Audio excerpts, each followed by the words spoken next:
President Trump hits a home run at Thursday's rally in Dallas. A new Iowa poll shows the problem the Democrats have with impeachment. The NBA is still crying about China, and left-wing universities jump on board International Pronoun Day. All that and more. I'm Bobby Eberle. This is a 13-minute news hour. And God bless the United States of America.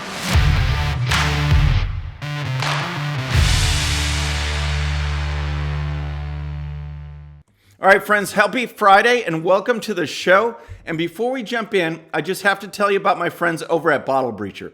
You guys need to check them out. It is a veteran-owned company, made in America products, the very best in promotional gifts, man gifts, groomsmen items, all sorts of stuff for dudes. And I'm told stuff for women too. So please check it out. Just go to bottlebreacher.com, use coupon code Bobby13-A1 for 20% off your next purchase. That's bottlebreacher.com, coupon code Bobby13-A1. All right, folks, we're going to jump into the news. First, I got to give a shout out to Mike H., who's a new friend of mine on the comments.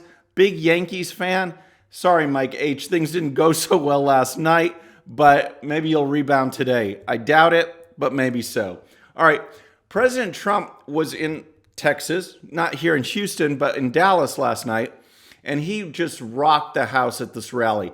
He was celebrating the opening of a new company. He's really big on manufacturing jobs, bringing manufacturing back to the U.S. and developing more. They just opened a new factory there. He was touting the economy, touting jobs. Here's part of what he said.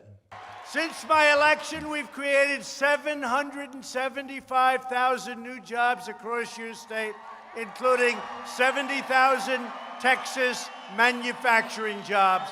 They said those jobs had disappeared, didn't they, huh? I just absolutely love it. And then President Trump added this. Our country is once again living by two simple rules: buy American and hire American. So buy American and hire American. And just that slogan right there, I'm sure the left and the Democrats, the media, are just trying to find some way they can attack it, try and find some way to say that that slogan's bad, and I think it's awesome. But President Trump had plenty of other ammunition to throw at the Democrats. He had plenty to say about them, and he kind of summed it up in this little clip. We're fighting a campaign against leftists, socialists, and globalists who want to return to reckless wars, open borders, rampant crime, and totally disastrous one-way trade deals. We're changing that one around very quickly. So that really sums it up, and it shows what the president is up against, but also what all of us are up against too. This is what we have to face when we send our kids to school, when we go to work, when we jump on the internet and use something like Google or post something on Facebook or try and make a living with a news show on YouTube. These are the things that we are up against with the left, with big corporations that are dominated by the left, Democrats, media. It's an ongoing attack. And the only way we'll succeed is if we fight back. And President Trump is certainly leading the way on that. He's never afraid to speak out, to go after them. And it's given, as I've covered before, it's given legislators, at least some of them, the courage to speak up as well. And all of us. I mean, there's incidents in city councils where they're trying to, be politically correct on flags or national anthems or Pledge of Allegiance, and people are fighting back. We see it over and over again. And it's thanks to leaders like President Trump and all of us that have the courage to stand up, because it's not going to get any easier. This fight will get worse, and it's up to all of us to take a stand and say enough is enough. We're going to fight back against the left.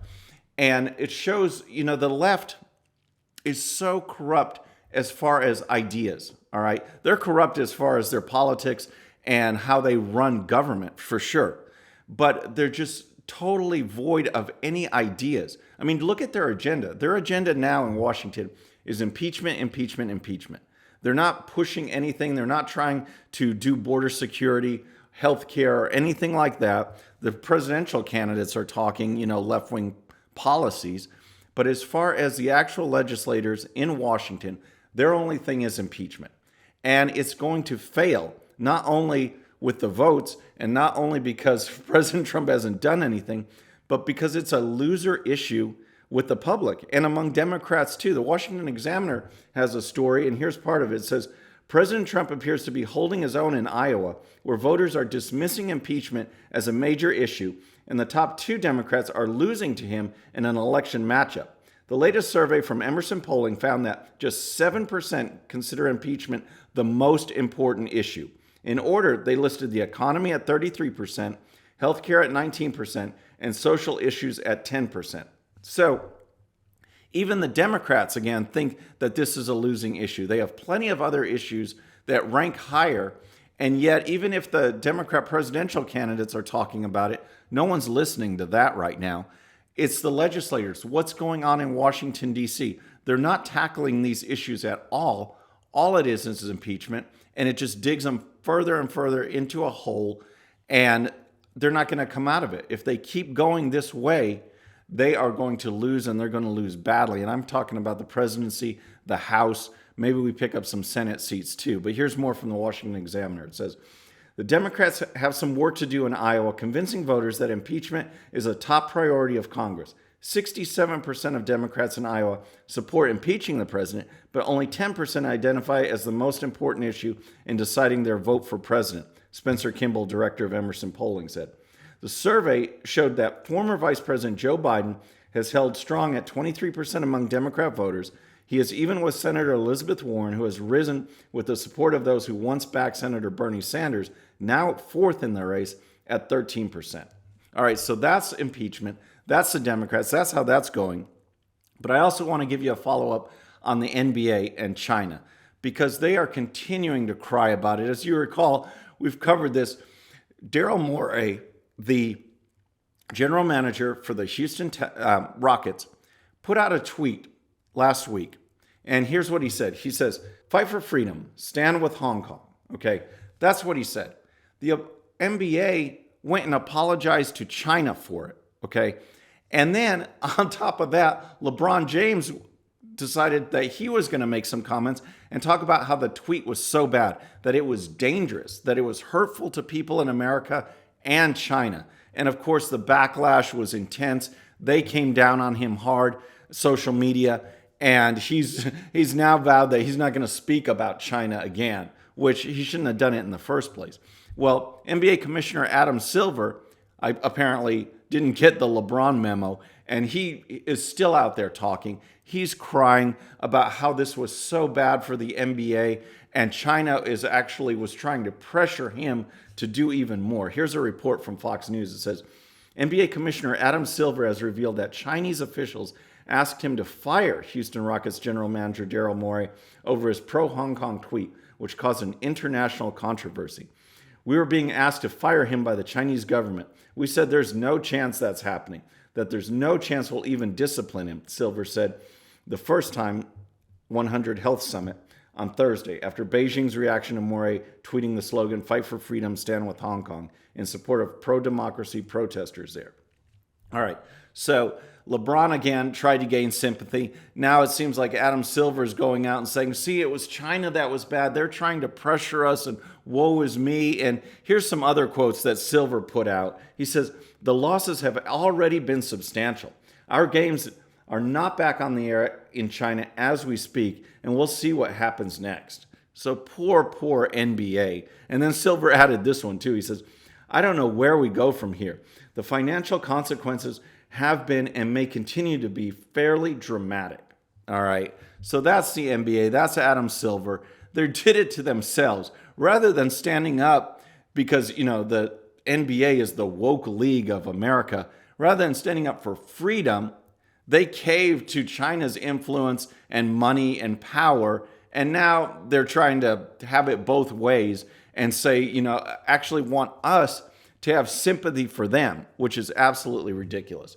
All right, next, I want to tell you about, in case you missed it, Wednesday was International Pronoun Day. Now that kangaroo belongs to Rufus Xavier Sarsaparilla. Whew, I could say that, but I don't have to, because I got pronouns I can say. He found a kangaroo that followed him home, and now it is his.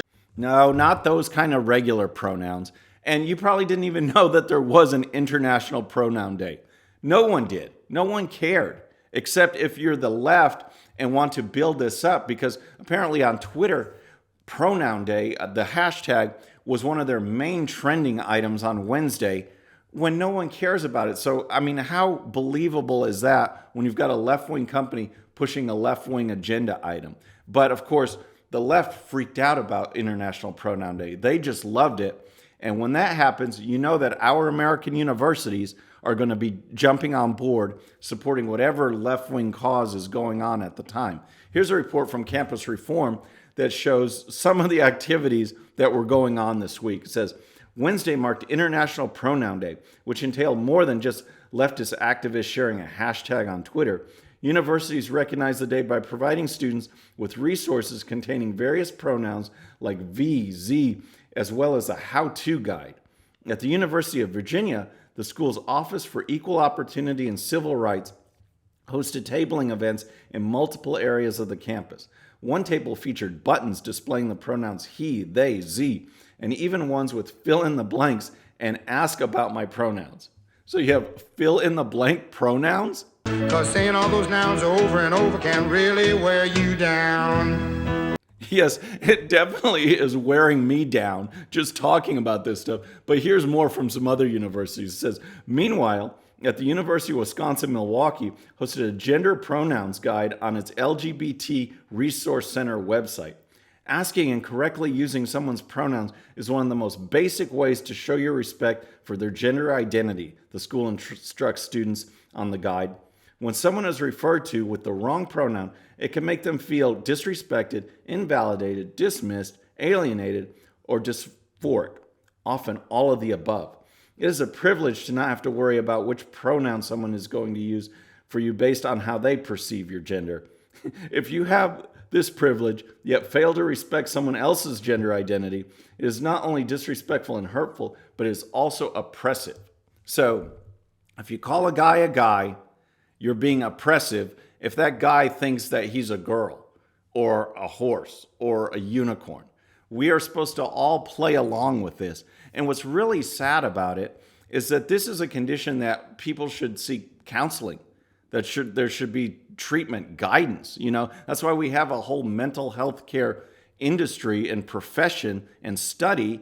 And yet the left jumps on board. They think they redefine science to fit their agenda, and everyone else is supposed to just pretend that this is normal. I mean, it's just outrageous, and yet we see it going on over and over again. And again, to go back to what President Trump said, battling the left, this is the battle, and it's just going to keep getting worse until we fight back and say enough is enough. So, folks, that's our show for today. I hope you enjoyed it, and I hope you have a great weekend. Please subscribe, and when you do, please hit that bell so you'll be notified, and we'll see you next time. I'm Bobby Eberly. This is the 13-Minute News Hour.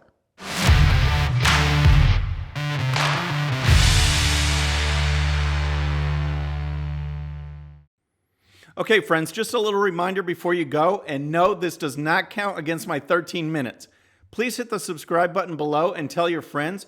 And if you happen to miss our last show, you can check it out right here. And also for great conservative news and commentary, please check out GOPUSA.com. All right, folks, we'll see you on the next show. Have a great day.